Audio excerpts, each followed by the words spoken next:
আসসালামু আলাইকুম। আশা করি আপনারা যেখানে আছেন সব অনেক অনেক ভালো আছেন, সুস্থ আছেন।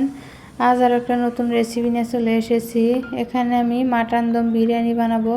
মাটন দম বিরিয়ানি বানানোর জন্য এখানে কিন্তু আমি 1 কেজির মতো বাসমতি চাউল নিয়েছি। বাসমতি চালটা আমি মেপে নিয়েছি। তারপরে এদিকে আমি পেঁয়াজ কুচি কুচি করে কেটে নিয়েছি। আর 1.5 কেজির মতো মাংস নিয়েছি। 1.5 কেজি মাংস আমি কেটে ধুয়ে সাইডে রেখে দিয়েছি। এখন চাউলের মধ্যে পানি দিয়ে দিলাম। পানি দিয়ে 3 বার করে ভালো করে চাউলটাকে ধুয়ে নেব।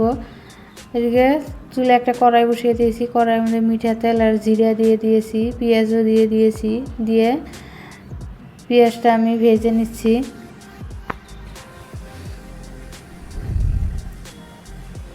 পেঁয়াজের মধ্যে দিয়ে দিলাম 1 চামচ লবণ,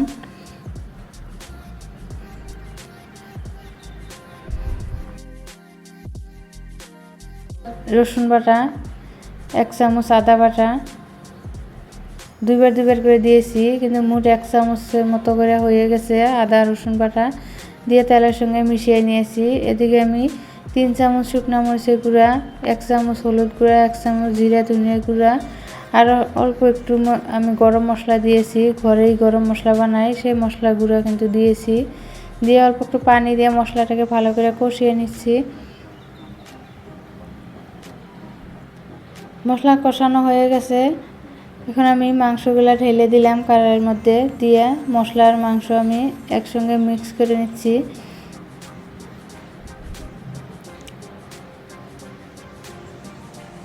আগে মাংস ভালো করে কষিয়ে নেই। এক সাইডে আমি মাংস কষাবো, আর এক সাইডে কিন্তু আমি বিরিয়ানি বানাবো।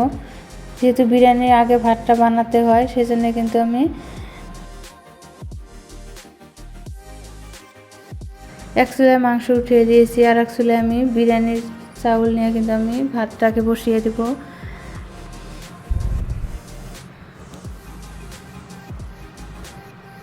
ঘরে অল্প সময়ের মধ্যে ঝটপট কিভাবে বিরিয়ানি বানাই সেই রেসিপিটাই কিন্তু আমি আপনাদের সঙ্গে শেয়ার করতে চলেছি।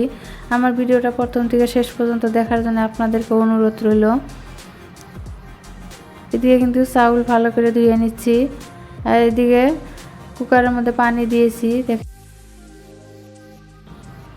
1 কুকার অল্প কম দিয়েছি, আধা কুকার পানি দিয়েছি। 1 চামচ লবণ দিয়ে দিলাম, আর ছোটো এলাচ দিয়েছি 4-5টা, বড় এলাচ দিয়েছি, দারচিনি আর লং দিয়েছি।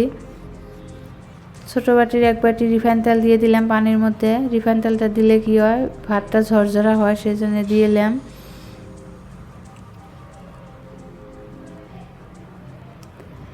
এখন তেল পানির সঙ্গে ভালো করে মিশিয়ে নিলাম। মিশিয়ে নিয়ে দেখেন কেশর নিয়েছি, কেশর দিয়ে দিলাম। কেশর দুধের মধ্যে ভিজে বিরিয়ানির মধ্যে দিলে কিন্তু আমার কাছে বেশি ভালো লাগে না, বেশি সেন্ট আসে, সেই জন্য আমি পানির মধ্যে কেশর দিয়েছি। অল্প হালকা হালকা সেন্ট থাকবে, সেটাই কিন্তু বেশি ভালো লাগে। এদিকে পানি বলক চলে এসেছে। পানির মধ্যে কিন্তু আমি চাউল দিয়ে দিচ্ছি। দোকানের বিরিয়ানি খাইতে আমার ভালো লাগে না, যেহেতু মিঠা আতর কেওড়া জল এগুলা দেয়। এগুলা দিলে কিন্তু অতিরিক্ত সেন্ট হয়, সেন্টের জন্য কিন্তু আমার বিরিয়ানি খাইতে ভালো লাগে না। সেই জন্য কিন্তু আমি ঝটপট ঘরেই কম মশলা দিয়ে আমি বিরিয়ানি বানিয়ে নিচ্ছি। হাতে যদি 1 ঘন্টার মতো সময় থাকে, ঝটপট ঘরেই অল্প উপকরণ দিয়ে কিন্তু বিরিয়ানি বানিয়ে খেয়ে নিতে পারবেন, দম বিরিয়ানি। বিরিয়ানি বানানোর নতুন টিপস, নতুন কিছু জানতে চাইলে এখনই ঝটপট এই ভিডিওটা দেখে নিন। ওইদিকে কিন্তু আমার মাংস কষানো প্রায় হয়ে গেছে, আর এদিকে ভাতটাও কিন্তু 50%-এর মতো সেদ্ধ হয়েছে। আর 20% সেদ্ধ হওয়ার পরে কিন্তু আমি ভাতটা নামিয়ে নেব। এই ভাত কিন্তু আমি 70%-এর মতো সেদ্ধ করে নিয়েছি। এখন দেখেন ফুটা ফুটা একটা গামলার মধ্যে ভাত নামিয়ে নিচ্ছি। যেহেতু পানি আছে, পানি ঝরিয়ে নেব, সেই জন্য কিন্তু আমি এক এক করে সব ভাতগুলো দেখেন নামিয়ে নিচ্ছি। ভাত দেখেন কতটা ঝরঝরে হয়েছে। কুকারের মধ্যে কিন্তু ধরবে না, সেই জন্য কিন্তু আমি বড় একটা কড়াই নেব। কড়াইয়ের মধ্যে আমি দমে দিয়ে বসিয়ে দিব। দেখেন কড়াইয়ের মধ্যে আমি ভাত ঢেলে দিয়েছি।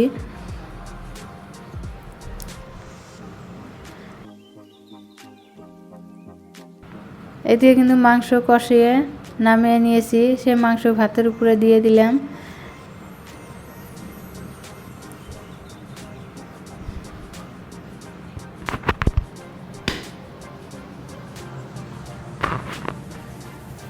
মাংস দেওয়া হয়ে গেছে, এখন উপর দিয়ে আমি বিরিয়ানি মশলা দিয়ে দিব।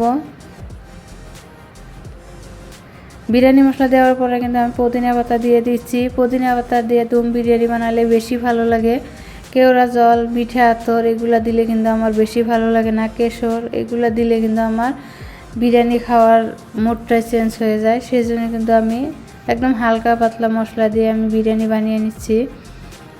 ওপর দিয়ে কিন্তু আরও ভাত দিয়ে দিলাম। আরও যে ভাত আছে একে একে 3 বার করে আমি ভাত আর মাংস দিয়ে কিন্তু আমি দমে বসাবো।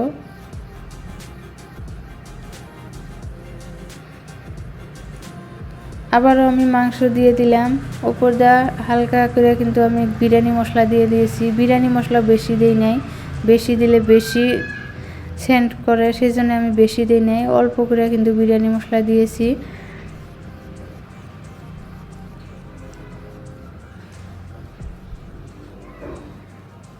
আর দিব পুদিনা পাতা। পুদিনা পাতা দেওয়ার পরে কিন্তু ওপর দিয়ে হালকা করে ঘি দিয়ে দিব।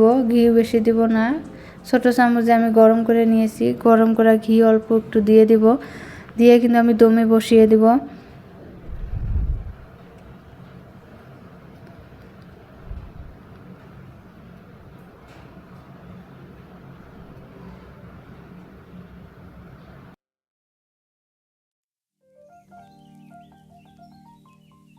আমার ভিডিওটা যদি আপনাদের একটু ভালো লেগে থাকে প্লিজ লাইক কমেন্ট শেয়ার করে দিবেন। নতুন বন্ধু হলে চ্যানেলটাকে সাবস্ক্রাইব করে দিবেন। প্লিজ সাবস্ক্রাইব করে দিবেন, বেল আইকনটি বাজিয়ে দিবেন।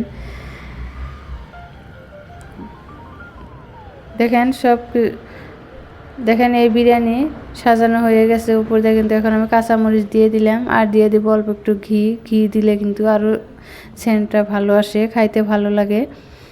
এইদিকে দেখেন ঢাকনা দিয়ে ঢেকে দিয়েছি, তার উপরে কিন্তু একটা গাবলা দিয়ে চাপ দিয়ে দিলাম। দেখেন তার উপরে শিল দিয়ে ভাড়া দিয়েছি যাতে ভিতরের ভাবটা বাইরে চলে না আসে। সেই জন্য কিন্তু যেহেতু আমি দমে বসিয়ে দিয়েছি, কোনো ধরনের আটা ময়দা ব্যবহার করি নাই। এভাবে কিন্তু আমি দমে বসাই। এইভাবে দমে বসালে ভিতরের ভাবটা কিন্তু বাইরে চলে আসে না, সেই জন্য কিন্তু আমি এরকম করে দমে বসিয়ে দিয়েছিলাম। দমে বসানোর পরে দেখেন বিরিয়ানি নামিয়ে আমি চলে গেছি অন্য একটা কামে। আইসা দেখি বিরিয়ানি খাওয়া শেষ, প্রায় আধার বেশি শেষ হয়ে গেছে। এবার আমি আপনাদের সঙ্গে শেয়ার করতে চলেছি। দেখেন বিরিয়ানিটা কতটা ঝরঝরিয়া হয়েছে, দেখতে যত সুন্দর লাগছে, খাইতে কিন্তু অনেক অনেক মজা হয়েছে। সবাই খাইয়ে প্রশংসা করছে, অনেকটাই ভালো লাগছে।